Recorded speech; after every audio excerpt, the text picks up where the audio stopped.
passionate about Cleveland sports. He's going in, touchdown! Browns, Indians, Cavs, the Big Ten, and more. Cleveland is a city of champions once again. Andy and Jared, Cleveland and beyond.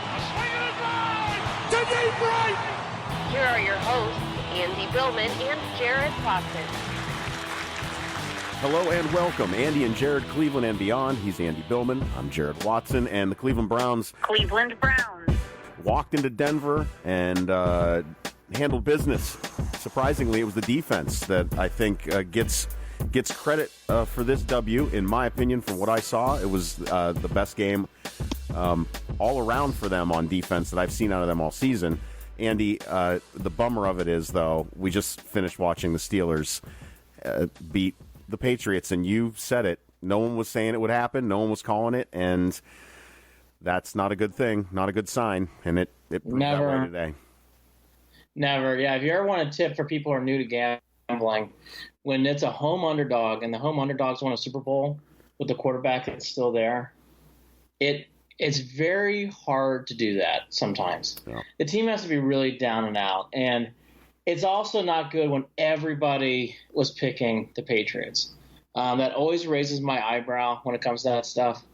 And by the way, the Steelers, I guess, had a theme all week, Redemption Week. And they certainly did that today. We could say, too, neither team looked good, in my opinion. No, old.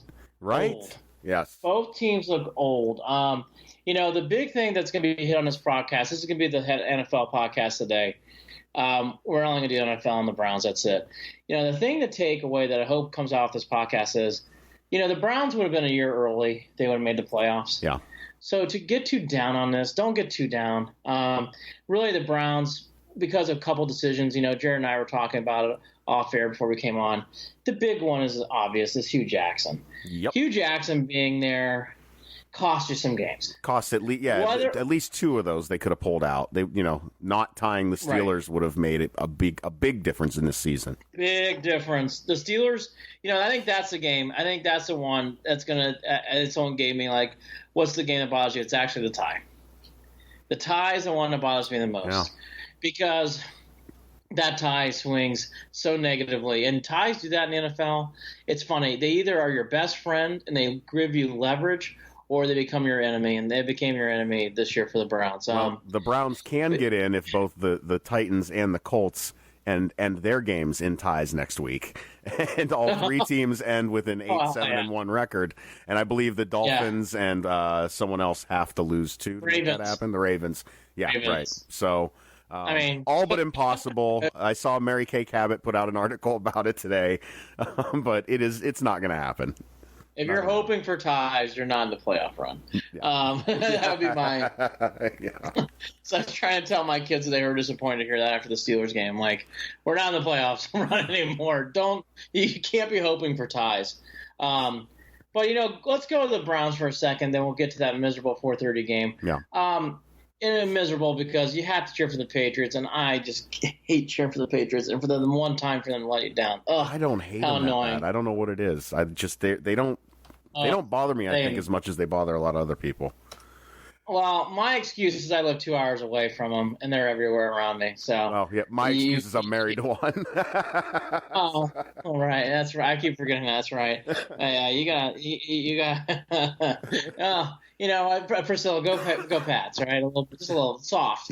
But anyways, going to the Browns game, because that game, even before what happened today, was one of the best wins.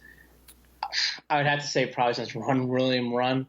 And I might even argue it had more sustainability because this goes over decades, this win. To win in Denver the way you did and the way it was going down towards the end. This is my – you don't have to ask me. This is my favorite win. Beating the Broncos the way the Browns did was my favorite win of the year. There's 2 more games to play, so who knows. But I'll tell you right now, Jared – the Broncos winning the way we did was my favorite. I was proud of them.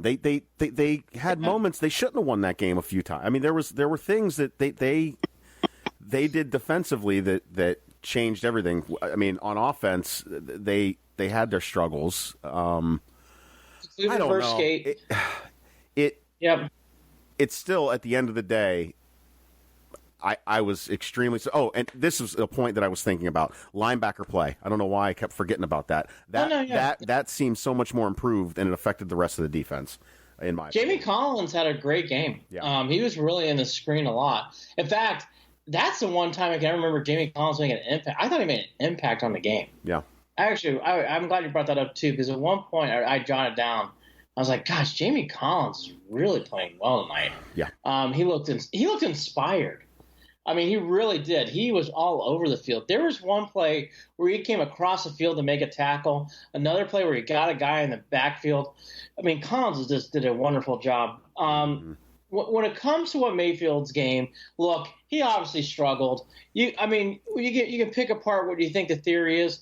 Maybe because he had never played in Mile High Air. Maybe because he was too excited. Probably a combination of both. Yeah. But it's pretty clear. Mayfield, outside the first drive and outside the touchdown drive in the second half, really did not have it. And by the way, that's going to happen in these spots. Remind me, this was the first game, Jared, I thought we saw the full circle of Brett Favre and Mayfield, where he made some mistakes. He forced a pass at one point. It's like, gosh, like that was silly. I thought the fumble was forced. He didn't need to. I don't know what he was trying to do there. Sometimes you just have to take the sack. And that's one of those moments in the third quarter. It's like, just take the sack and get out of there. Trying to flip the ball or doing whatever you're trying to do just doesn't make sense. He's going to be confused for a fumble, and it was called the fumble, and it should have been. So those kind of things. But, the way the Browns came out of the gate, that's kind of forgotten in this game. What a start to this game. 2 3-and-outs, and the Browns go right down the field and score. Wow. I mean, the Browns were focused and ready to play. In fact, it looked like the Broncos were a bit on snooze. And for some reason, a penalty seemed to jumpstart the Broncos in the first quarter. And then from there, you could tell the game was on. But Mayfield did not have his best game. But, again. It was a balanced attack, though, too, which helped. Nick so Chubb. That Nick Chubb. Right? Star of the game. We'll get back to Mayfield in a second. Nick Chubb is, he's the one. And Mayfield and Chubb, they're going to be on the fence. Boy, you could both. I don't know if you're there yet. You got to see the rest of the games play out. But Mayfield didn't start enough. And Nick Chubb did not start either. Hyde was there. Mm-hmm. But boys, the season goes on. I think they're both on the fringe Pro Bowlers. They really are. Wow. I thought Chubb in this game. I mean, Jared, the runs he's got a chance. 100. I think he's got 175 yards left to get 1,000 in the season. Think about that accomplishment, not being the main back for the first, four games of the season? 5 games? 4 games. I mean, you got to think because of injuries and because of the Hunt situation in Kansas City, it's in play. I think it's tough for Mayfield and Chubb only because they didn't start, so I wouldn't hold my hopes. But I'll tell you, Chubb in this game was wonderful. The last drive itself, aside from the final run, which we'll get to here in a second, that was a series of plays that led to that stop. But Chubb outplayed Lindsey. And in reverse should be said, too. First time all year a running back that had some stats, had some pad, really was held in check. Yep. Had a couple of runs, and that's about it. So even to say, like, hey, they just slowed him down, no, I thought they really held Lindsey in check. I really did not see Lindsey have a moment. It's funny. They kept talking in the broadcast like he was having a good game. Like, I don't feel like Lindsey's playing well. No, 14 carries, 24 yards. There you go. There you go. I mean, and that's something I would have never guessed coming in this game. So kudos to the Browns defense and the Browns running game. And the other big thing in this game, too, well, we've both been dogging him. And, it's okay. He's at times not played his best. But, Jabril Peppers showed a lot on Saturday night. That was a gutty performance. We got to say, though, most of what we pick on him about has to do with him returning kickoffs or punts. Like, yeah, I haven't had too much of an issue with him on defense, maybe a couple of times, but he put together almost a complete game. I still don't want him running back kicks and punts, no matter what. I don't care how good a game he had yesterday. Yeah, we'll put that aside for today. But you're right. I agree with you. I actually think it's funny. I actually would say I don't know if he played that great up until the Hugh firing.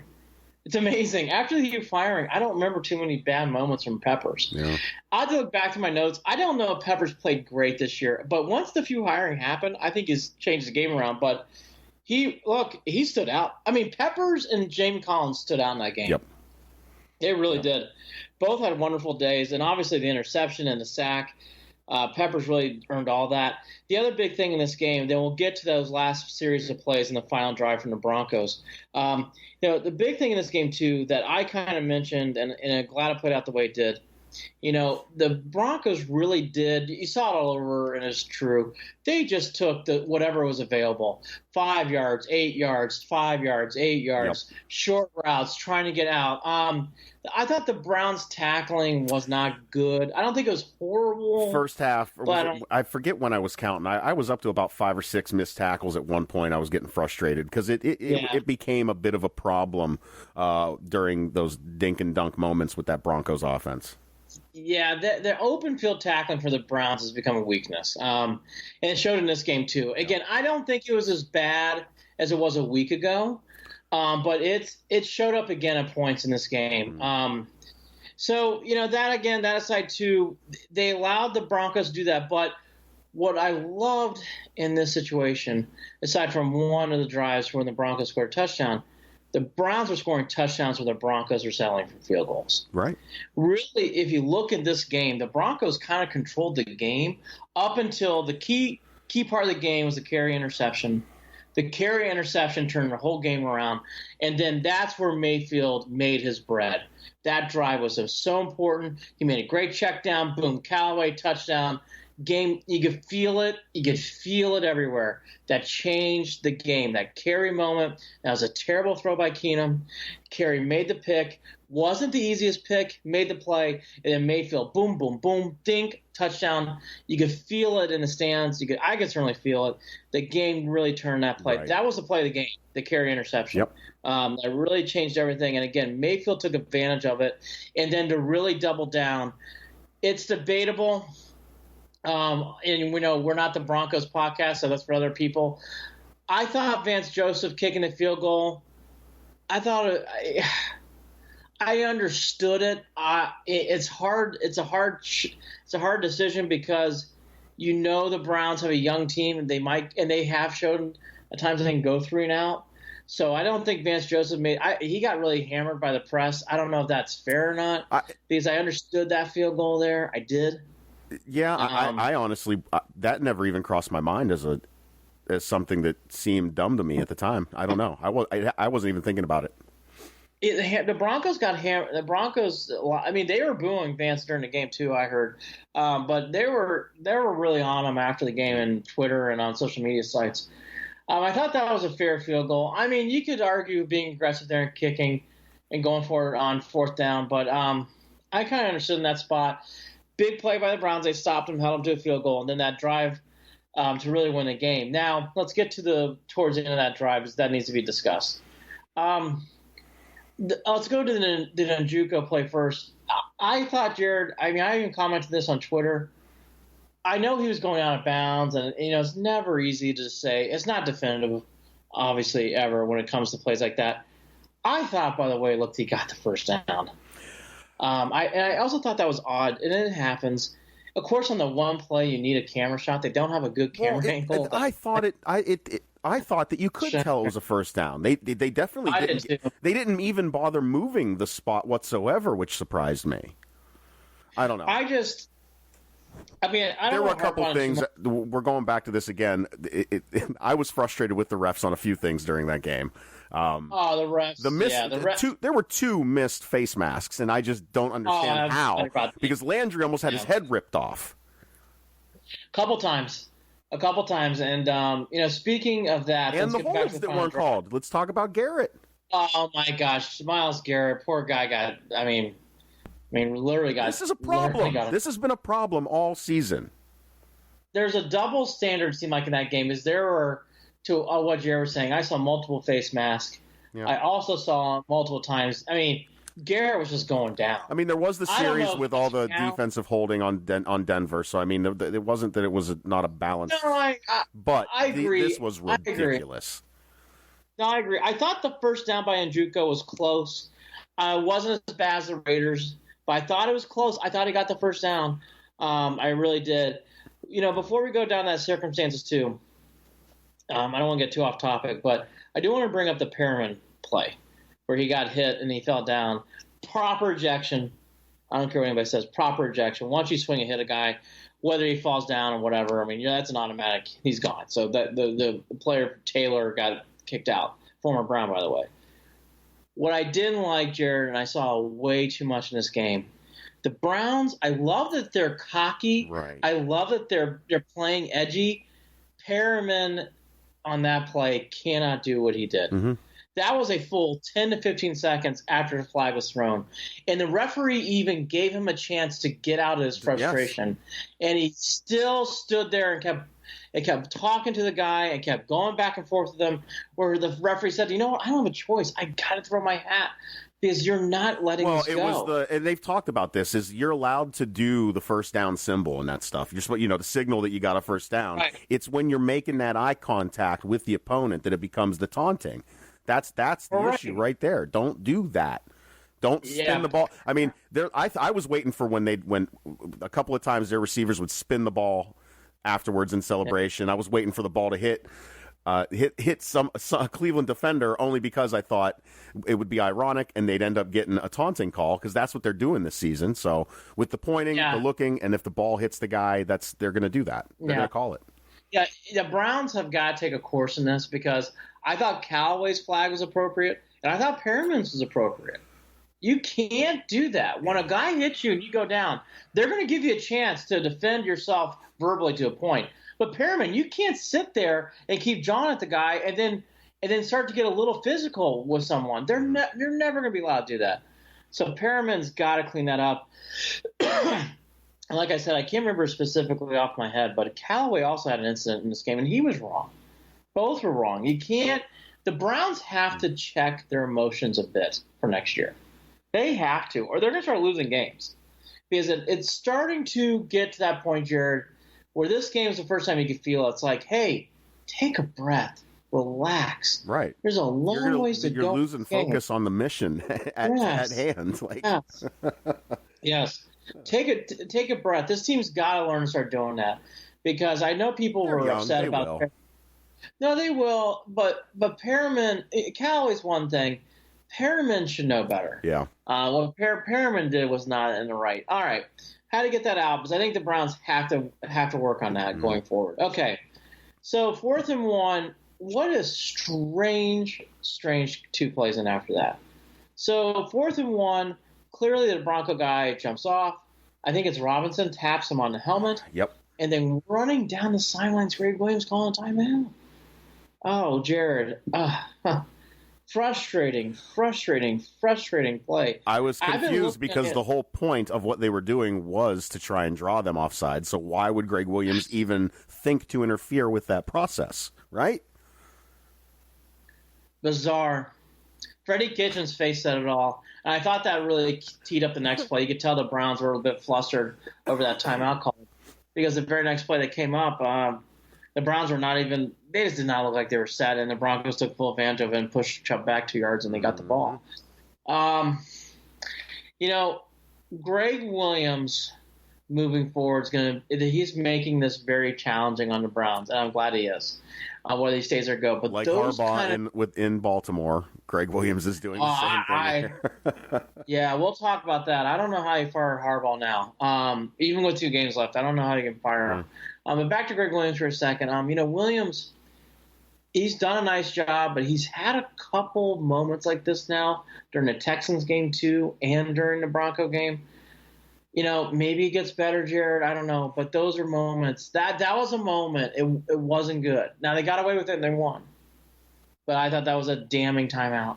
Damning timeout. It would have been. Think of the reactions had that ended up costing the Browns the game. No, I don't want to. Oof. David Blatt, Chicago Bulls, Game 4 type stuff. I really mean that. If people don't remember, Blatt forgot they had no timeouts and tried to call timeout. And then, thankfully, 4 seconds later, LeBron James hit the game winner. Now, that was worse, but Greg Williams, again, to what you're saying, you're trying to pull him off sides. They actually did it, and then you call timeout. Anyways, big brain, and you could tell on his face. You could tell on his face on the sideline. He just, the whole moment was just jumbled. Okay, that aside, the Broncos made a few plays, and then Peppers came back and really made the big tackle. I think at the end of the day, what we're wrapping up is Mayfield didn't have his best game, but when he had opportunities in 2 drives, he did not get field goals. He scored touchdowns again. That's what I'm starting to love about this kid. God, he scores touchdowns when they're close. Doesn't settle for field goals. They made the Broncos kick 3 field goals. That was the difference in the game. Because honestly, the Broncos, technically, because of how they controlled the clock and manipulated yardage, they kind of had the advantages across the board, except for running the ball. That was the difference in this game, too. Nick Chubb outplayed Lindsey. You never thought that could happen. It did. It made a big difference in this game. From an historical perspective, being a longtime Browns fan, that was one of the sweeter Cowboys win with Belichick. Actually, the 90s win when they won in Denver the last time. There's a couple other wins that come to mind. The obviously Run William run. But this game, special regular season win, Jared. Yeah. Really special. And the way that they did it, the way that they did it, grinding it out, not allow. Any other Browns team of the past would not have won this game. No. There isn't another Browns team that I can think of right now that would have hung on to win that game.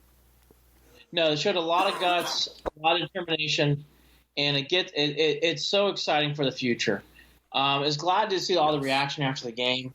I'm glad to hear that there's celebration. Big presence. And by the way, it needed to be. That's an historical win for this organization. That's only the 6th win the Browns have ever had over the Broncos, okay? That's an historical victory. Haven't won in Denver since 90. I mean, they checked a lot of boxes with this win. And for everything this team's gone through, I just thought it was such a wonderful, wonderful win. I know the results didn't go we wanted to on Sunday, but that shouldn't take away from this victory, Jared. I know the Jets win is more thematic. It has more narrative spin. This game now has a lot more meaning if you're a Browns fan, in my opinion.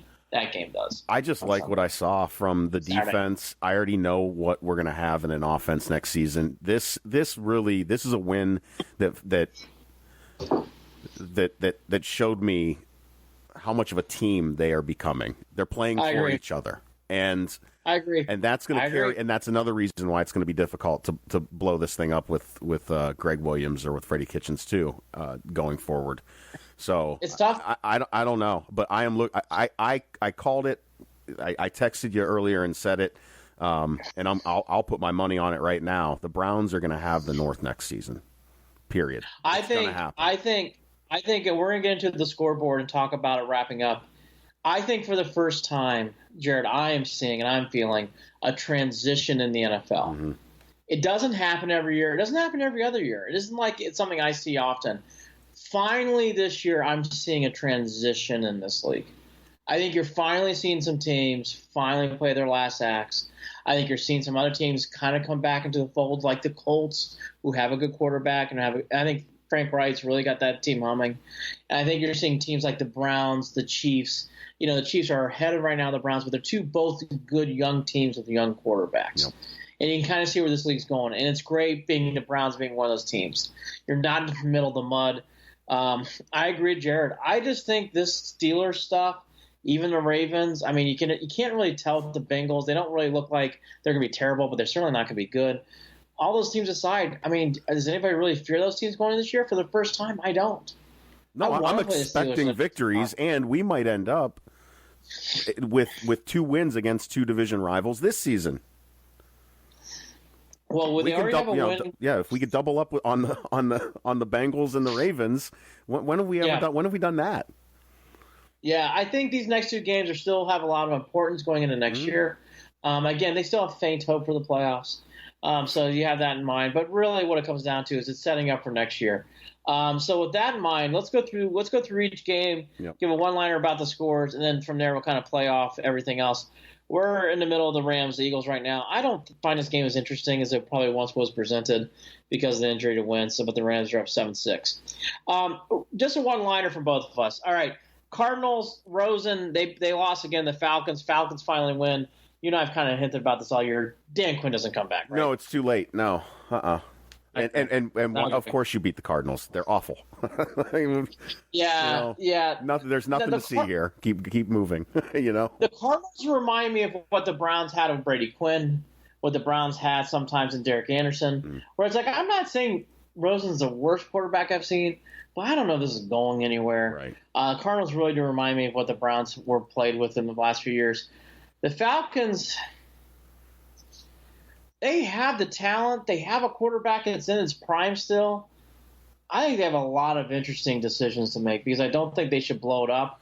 But I certainly don't think that they're in the running either. Falcons are interesting. I don't know what you do.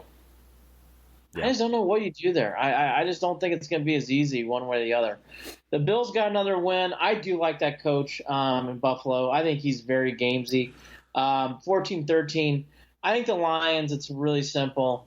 I think Matt Stafford's – I just don't know if you're ever going to see that next level. I know he kind of puts up stats, but Jared, I don't know if he's in the league. I don't even know if he's a great quarterback. I don't even know if he's good. 5-9, Andy. I mean, that's – I just don't see it with Stafford. I think the Lions are one of those teams, like they kind of remind me of the Bengals. Like, Bengals and Lions aren't bad teams, but they're not good. They just kind of wander around. They kind of stumble on themselves, and they lose games like this. But, if you look at the numbers, they don't look bad. But you're right. Right. Is Stafford accurate? Is Stafford a good quarterback? Sure. 22 of 29, 209 yards. Nothing super impressive. Nice completion percentage.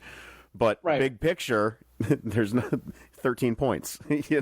Like I think there's these clubs I wanted to circle out. Lions and Bengals are one of them. Where I even think the Falcons are ahead of those teams. I see things in the Falcons where they can make a leap and go to the playoffs. Lions and Bengals, I just kind of see some parts, and they're not, again, they're not terrible, but they're not really good either. And like I said, I think the Bills, time will tell with Josh Allen. I'm not as down on Josh Allen as other people are. I want to see more from him.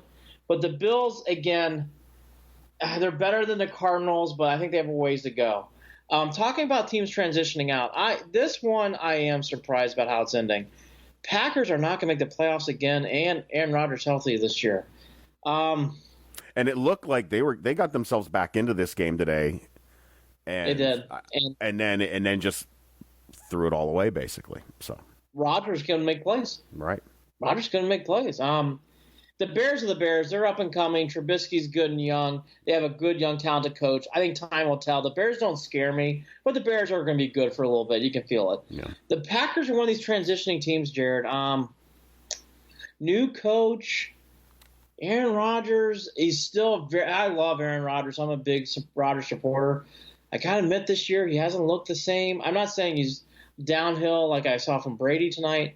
And Brady's still very good too, but you can just tell he's on his way out. I don't think Rodgers is there yet by far. But I think the Packers, they're hard. They again, like the Falcons, like they could do certain things, make moves, and be good. But boy, Jared, more than the Falcons, I am surprised where the Packers are at this year.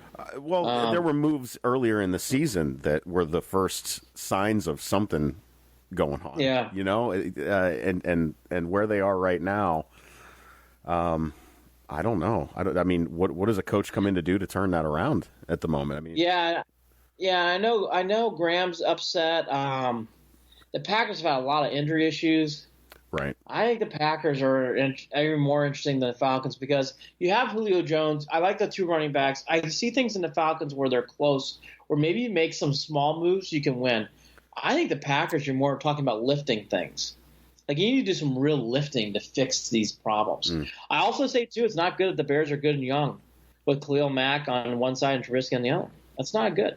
And the Vikings are talented, too. So I think the Packers are more of our trickier spot. But, again, I think Aaron Rodgers still has years ahead of them, but we'll see. Again, they're one of the more fascinating teams. Raiders are your favorite. They're the complete rebuild. We've been there as Browns fans. Nothing to see here. I even like Derek Carr. I have no idea what to say about this. If you said, what team would you like to write a narrative about outside of the Browns? I'm like, I'd like to follow the Raiders next year. They don't currently have a home. They blew up their whole team. Amari Cooper's playing well. Khalil Mack's playing well for two teams that are probably going to go to the playoffs. Yeah. And you're kind of stuck wandering around there with no team. And I think you have a quarterback that can play. I have no idea what the Raiders are doing from here. I see their owner with their feet up laughing at the end of the Bengals game. The Raiders are such a mess. to me. I don't know. It's kind of sad. I don't know. It's kind of sad for that storied of a team in the NFL to be where they're at right now. And to not know where they're going to be tomorrow. They're not they're not playing at UNLV. It ain't happening. You know, they're not making any. I don't know where do they go. Raiders are really odd team. Complete rebuild. Yeah. And that's the thing too. You have a quarterback to win now. They're such a weird team. Oh my God, they're strange. They could be worse. They could be worse next year, in my opinion. The Bengals. Oh my gosh! I think the Bengals are going to be trash for a while. Sorry. I think they are too, but they have some talent. I think Mixon can play. He had 129 today and 2 touchdowns. I will say, what is that quarterback's name? He hasn't played terrible, really, for the Bengals since he's been in there. Let me make sure I got his name out. Yeah, Driscoll. No, he hasn't been that bad, Jared. Well, I mean, today quarterback rating was okay, and of course he said that today, and he's 14 out of 33. So let me bite my tongue. But he hasn't been awful. He hasn't been terrible. They're winning games. I think the Bengals, though, I know where you're getting at. What do you do with Andy Dalton? Marvin Lewis has been there forever. St. Hugh Jackson coming to rescue him. I don't know. Let him take over the team. Well, I think he's got lots I'm hoping of ideas. it happens. I'm hoping it happens. We'll get more of the Bengals next week, but I know where Jared's going. I don't think he's far off. Ass off if that's the decision. I can see the wheels coming off the Bengals fast next year. With that said, they have drafted so. The biggest difference between the Bengals in the prior years, when I was younger, to the recent years, the Bengals do hit their draft picks more often. Yeah. And because of that, I know they can be – they're very strange. So I know they can be good, but I don't know what's going on the field decision-making with Marvin Lewis. And I'm not an anti-Marvin Lewis guy. I like Marvin Lewis, but I don't know. I don't know if I'm seeing that long-term, kind of what Jared's alluding to. Cowboys, they finally had to lose a game. They are going to make the playoffs. Dak Prescott really showed in the last he's been really picked apart here. Didn't play well again today. Had some mental errors. I think the Cowboys, I think they're always going to be good. I don't know how great they're going to be. I'll reverse script and I'll let you talk about this game. I love where the Colts are going. I like how they rebuild their offensive line. I'm an Andrew Luck supporter. He didn't have a great game today, but he did enough to win. I think the Colts could be around for a while because of what they got around them. Well, having Marlon Mack running for 100+ yards is going to make Andrew Luck's day that much easier. That works. Their offense is going to be good. It continue to be good, and the Cowboys. I'm sorry, but I don't know. Are they hard team to read? And I'll tell you, that's right. Exactly. They're very up and down. Very up. And by the way, let's do the toilet flush of a division for a second. I don't want to I would use so many curse words. I don't want to hear about these teams anymore. The Giants, Cowboys, Eagles. I don't want to hear about them for a while. I don't want to hear about them for a while. Yeah. What the Giants did today, and not saying they were making the playoffs, of course they weren't. But for those, oh my God, the jawing and they spit the bit and looked horrific today against the Titans. Believe me, I was keeping my eye and watching them while I was at miserable Chuck E. Cheese. That team is not good, and that was a terrible loss. I think the Cowboys have benefited from some of those teams in the NFC East, is my point. Because the Cowboys do have parts and pieces, but that was a very disheartening loss. The Cowboys will still win the playoffs, still make it. I think the Cowboys are going to be around. I don't think the Cowboys are going anywhere. I think they're still going to be 9 or 10-win team because the only team I see challenging them in the near term is the Eagles, but I think the Eagles have a very strange situation. There's going on questions going on there. Absolutely. Yeah, I think the Carson Wentz again. I think this year, and he deserves it. Carson Wentz will get a pass. I don't think he's going to get a pass next year. No, and he shouldn't. And I'll tell you what, maybe those Cleveland fans that were so bitter that we didn't get a Carson Wentz might be.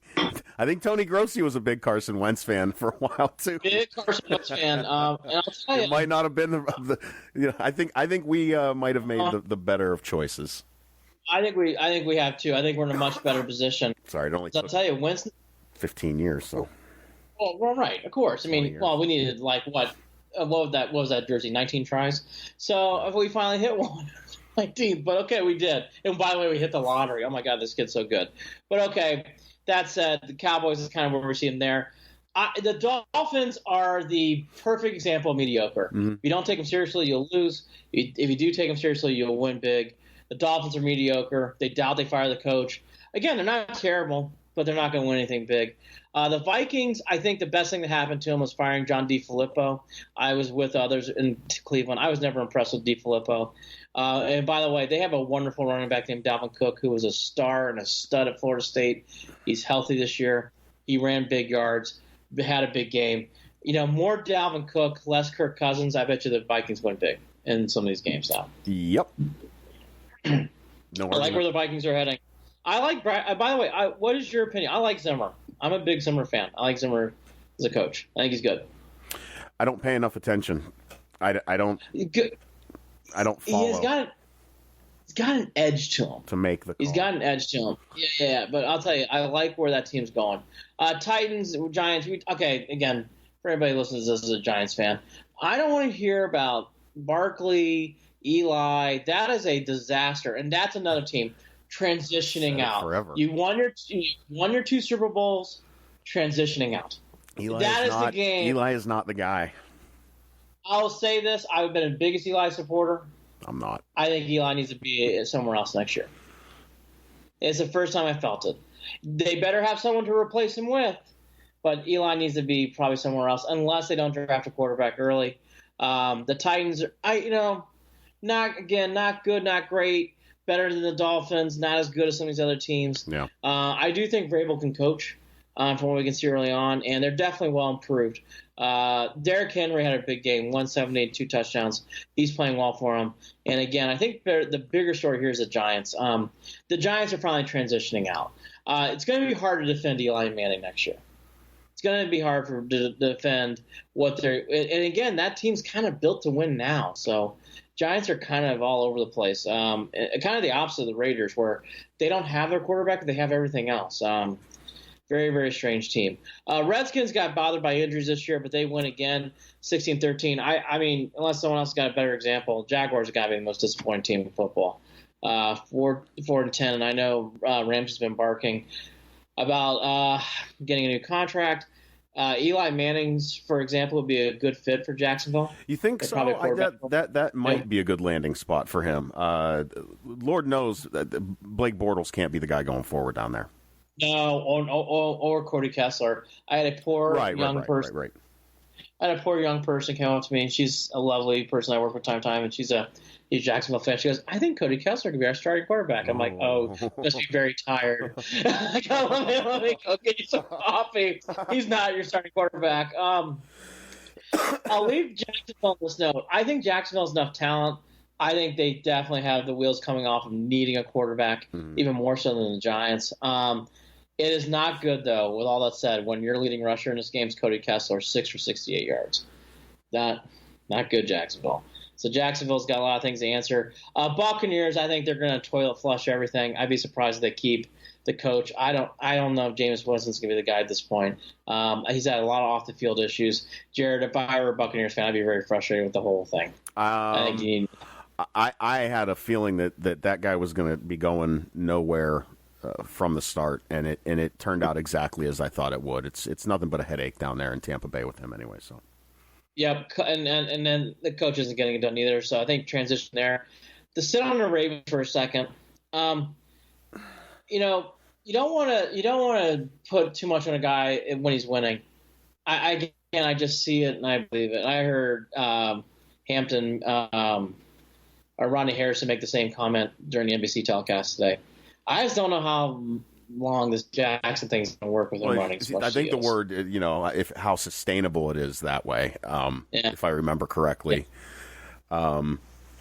Agreed. Yeah. We can't really, you can't use, a couple of these wins. Like a win against the Buccaneers isn't really going to help with the litmus test on whether this is sustainable for them. I think the last game of the season would be a way to tell what it's going to be next year. Next 2 games. If the Browns can we'll see how they approach that game. It'll be interesting to see how the defense approaches that game. I agree. I think it's weird. They have a lot of weird decisions. Obviously, Jackson's one.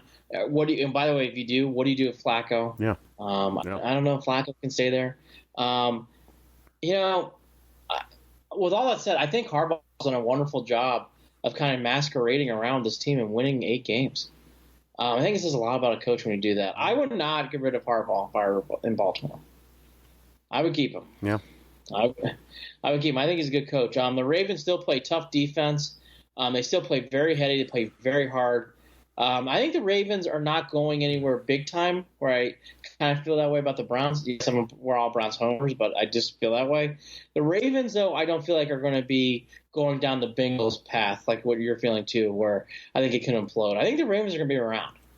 I think they're going to be tough. But I do think the transitioning for them is, do I fear them? Do I worry about them winning big games anymore? Probably not. Right. I think the Browns can beat them. They're going to be beatable. The Browns are going to. Yeah. All these teams in the AFC North are going to be beatable next year for the Browns. I agree. The Niners had a terrible injury this year, so we won't get into them. The Seahawks, they're good enough to win. All I'll say is I think they have been very damaged by one bad play call in the Super Bowl. And I don't think the Seahawks have really ever shook that off properly. I think losses like today actually still carry around to this day. I know that sounds very weird and very odd, but I thought that was one of the worst. That was a damning Super Bowl loss. I'll just leave it at that. So that's the Seahawks and Niners. Okay, to the game that we've been teeing up here. These two teams have been, as Jim Nantz said, 13 out of 14 years, one of these two teams have been in the AFC Championship game. Vomiting. These Steelers-Patriots games have been vomiting awful. I will say, and you and I kind of touched upon it, I think we're finally at the end with these two. Brady and the Pats look old, and I thought the Steelers, outside of Antonio Brown, Juju Smith-Schuster. On cue, Roethlisberger's throwing interceptions. You know that you knew that the Patriots are going to have a chance, and their offense looked terrible. Dropped passes. The drop passes. Missing players in the end zone. Throwing. I mean, look, the play to Joe Hayden where he picked that ball up. Where are you throwing the ball, Tom? The Patriots, I finally feel it. This year is not a side. They can make a run and win the whole thing. I don't think the Steelers can, but I think the Pats can always do that because of Brady and Belichick. I will say, though, I think the Patriots are finally on their way out. Finally.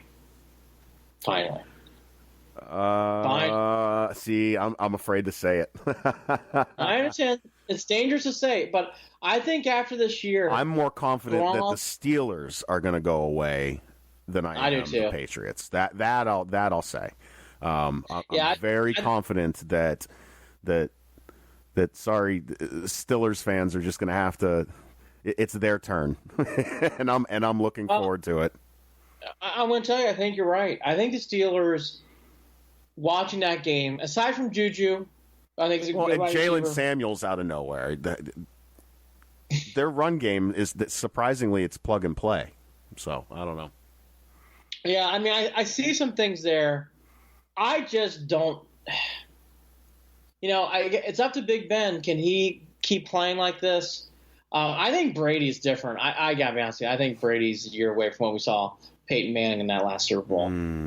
I really do. I mean, Brady today had some throws where it's like, that wasn't even close. like that was off. Yeah, there were a few. Yeah, a few of them.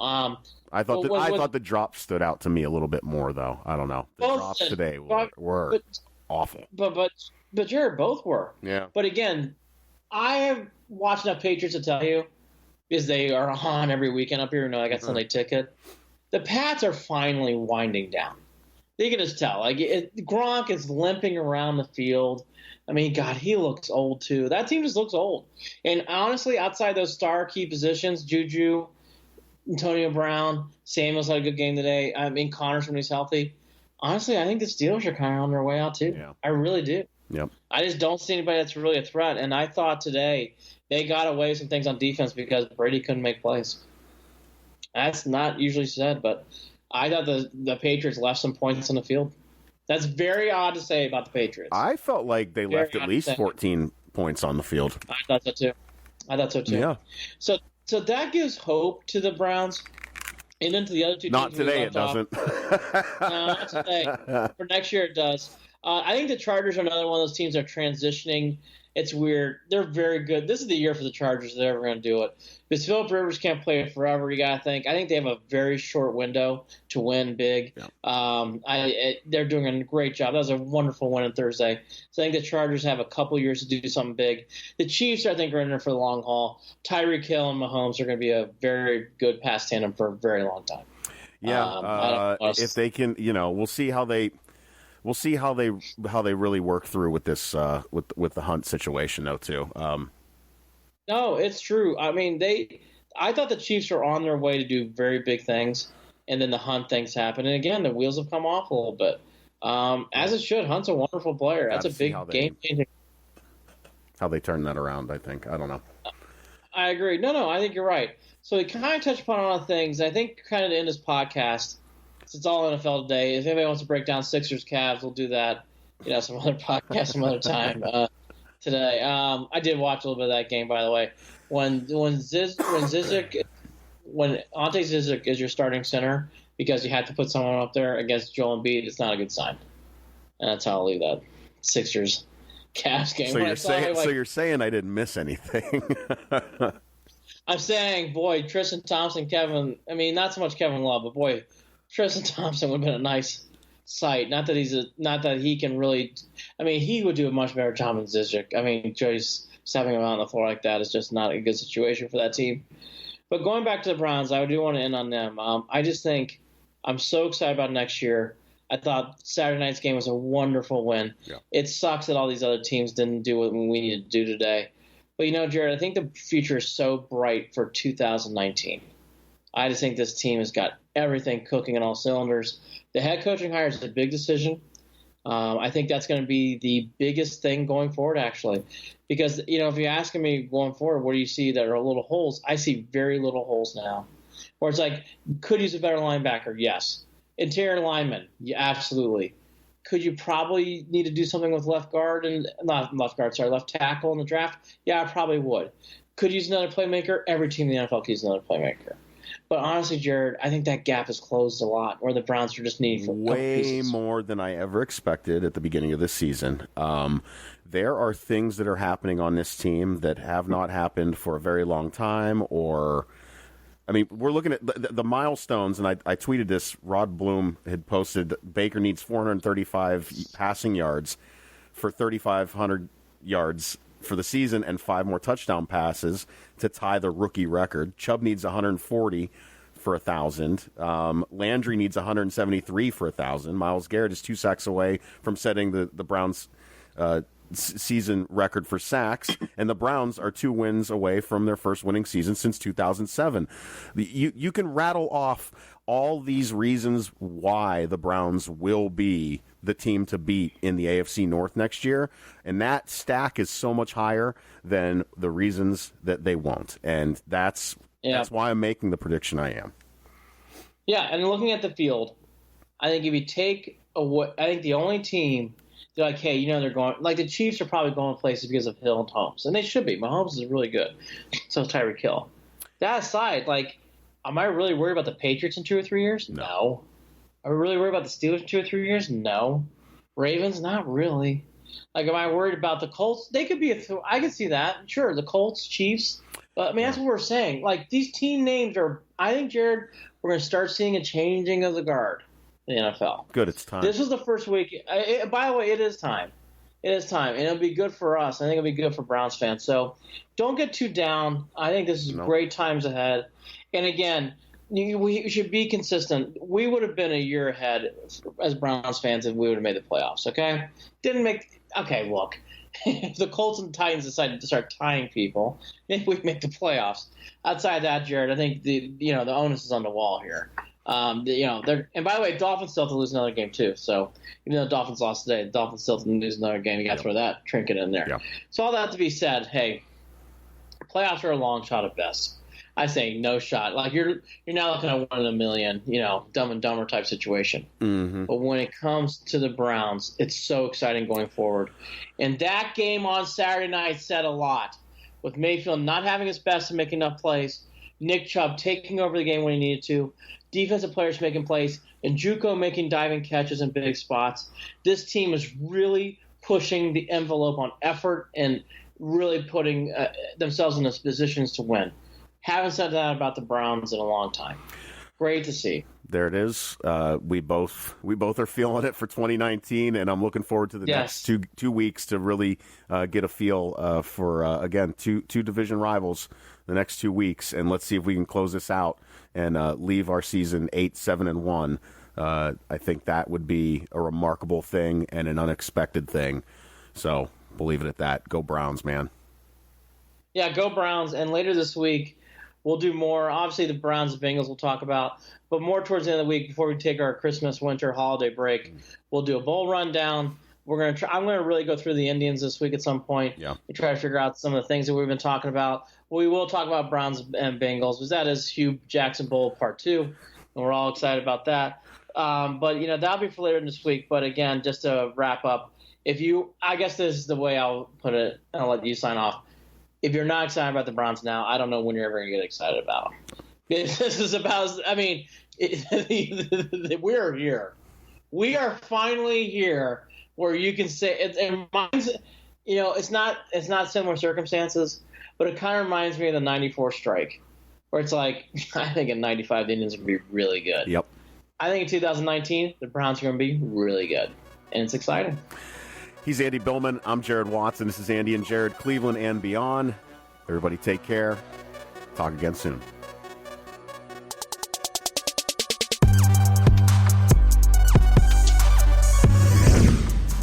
Hey, don't forget to follow Andy and Jared, Cleveland and beyond on Facebook at facebook.com/Cleveland and beyond, and on Twitter at CLE and beyond.